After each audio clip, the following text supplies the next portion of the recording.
Monroe, Dietrich and DiMaggio, Marlon Brando, Jimmy Dean, on the cover of a magazine. Grace Kelly, Harlow Jean, picture of a beauty queen. Jean Kelly, Fred Astaire, Ginger Rogers, dance on air. They had style, they had grace. Rita Hayworth gave good face. Lauren, Catherine, Manitou, Betty Davis, we love you. Ladies with an attitude, fellas that were in the mood. Don't just stand there, let's get to it. Strike a pose, there's nothing to it. I was surprised it did so well, yeah. It was definitely kind of like off-the-cuff kind of a song, you know, but in the end, for me, those are always the things that have done so well in my career, the things that I didn't put too much emphasis on.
At the end of every tour, I always say I'm going to have a nervous breakdown. Yeah. It's exhausting to be on the road. Exhausting. I can't tell you. When I get to the end of it, I always say I'm never doing this again. And then, you know, time passes and I forget. I lead a really boring life. Basically, I don't go out, I don't party, I don't drink, I don't smoke. I eat really healthy food. I exercise. I mean, it's really boring, actually. To get through the tour, I have to live the life of a monk, basically.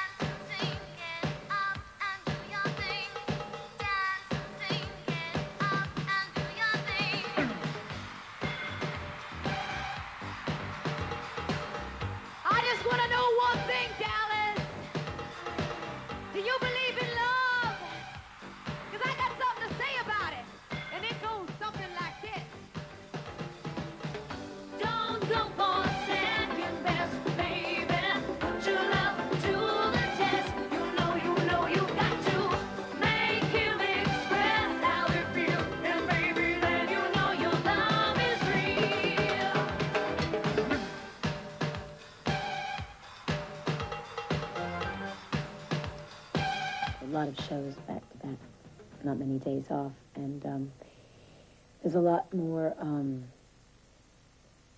it's more of a theatrical performance in that there's not a lot of space in between each song. It just keeps going and going and going. I don't really get a chance to rest till it's over with. There are 4 different segments of the show, and I sort of change character in each one, and I have to stay in character for each one. I never really come out of character, and I have to stay very focused, very concentrated. There's a lot of movement. There's just no chance to stop. So that's why it's difficult.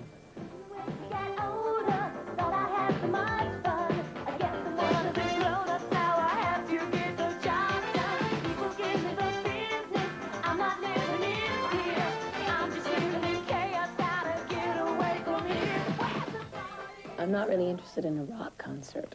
I don't like that word. I'm interested in presenting it.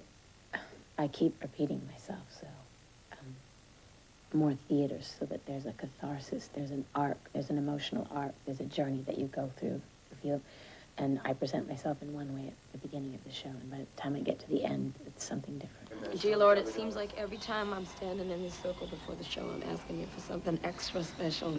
This is my hometown, so I'm extra nervous, so I ask you to give me that little extra something special to show everybody here that I did make something out of my life. Amen. Have a great show. Okay. It's the third time now that I've been back to Detroit and come there to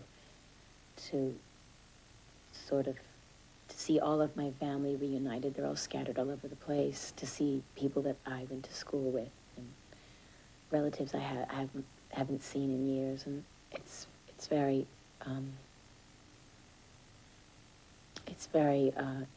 in a way it's painful, you know what I mean? Because it conjures up images that you, and feelings and memories that you don't necessarily want to have.